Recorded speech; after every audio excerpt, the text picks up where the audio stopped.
Hi అండి. Welcome to Bengaluru couple. కనుక మా వీడియోను ఫస్ట్ టైం చూస్తున్నట్లయితే ప్లీజ్ సబ్స్క్రైబ్ చేసుకోండి. మా పిల్లల కోసం నేను ప్రిపేర్ చేసిన రెసిపీ చూద్దాం రండి. దోశ బ్యాటర్ కోసం 1 గ్లాస్ జొన్నలు, 1 గ్లాస్ రాగులు, 1/2 గ్లాస్ బియ్యం, 1/2 గ్లాస్ ఊర్దు దాల్ బాగా నీళ్ళలో వాష్ చేసుకొని 3 to 4 టైమ్స్ వాష్ చేసి 6 to 7 అవర్స్ నానబెట్టాలి. గుప్పెడు అటుకులను కూడా నానబెట్టుకోవాలి.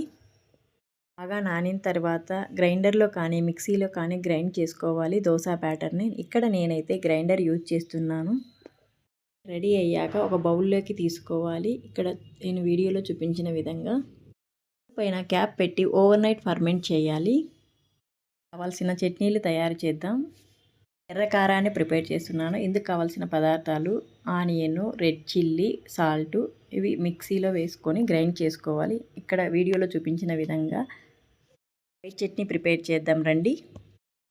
పదార్థాలు పచ్చి కొబ్బరి, పచ్చిమిర్చి, కరివేపాకు ఆయిల్లో కొద్దిగా వేయించి తీసుకోవాలి. కొద్దిగా పప్పులను కూడా తీసుకొని గ్రైండ్ చేసుకోవాలి. చట్నీకి కొద్దిగా తాలింపు వేస్తే వీడియోలో చూపించిన విధంగా చట్నీ రెడీ అవుతుంది. చట్నీ ప్రిపేర్ చేద్దాం రండి. ఇందుకు కావాల్సినవి కొద్దిగా నీళ్ళలో కలిపి పెట్టుకోవాలి. తర్వాత ఆనియన్, పచ్చిమిర్చి, కరివేపాకు ఆయిల్లో వేయించి తీసుకున్న తర్వాత ముందుగా కలిపి పెట్టుకున్న శనగపిండి మిశ్రమాన్ని ఇందులో వేయాలి. అయినా బాంబే చట్నీ రెడీ. పప్పుల పొడిని తయారు చేస్తున్నాను. అందుకు కొద్దిగా పప్పులను తీసుకొని గ్రైండ్ చేసుకోవాలి.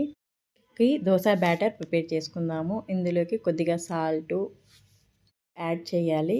ఇక్కడ స్మాల్ టిప్ అండి, షుగర్ యాడ్ చేసినట్లయితే దోశ క్రిస్పీగా ఎర్రగా తయారవుతుంది. నెక్స్ట్ దోశ ప్యాన్ బాగా వేడయ్యాక దోశని వీడియోలో చూపించిన విధంగా వేసుకోవాలి. ఇక్కడైతే నేను హోమ్మేడ్ గీ యూజ్ చేస్తున్నాను. దీనిపైన ఎర్రకారం బాగా పూసి పప్పుల పొడి చల్లుకోవాలి. వీడియోలో చూపించిన విధంగా చూస్తున్నారు కదండి. దోశ ఎంత టేస్టీగా ఎర్రగా చూస్తూనే నోరు ఊరిపోతుంది కదండి. Tasty and crispy dosa ready. మనం ముందుగా ప్రిపేర్ చేసుకున్న వైట్ చట్నీ, ఎర్రకారము, బాంబే చట్నీతో సర్వ్ చేసుకుంటే అద్దిరిపోయే బ్రేక్ఫాస్ట్ తయారైందండి. చూస్తుంటేనే నోరూరిపోతుంది కదండి. మా పిల్లలు క్రిస్పీ దోశని చాలా బాగా ఎంజాయ్ చేశారండి.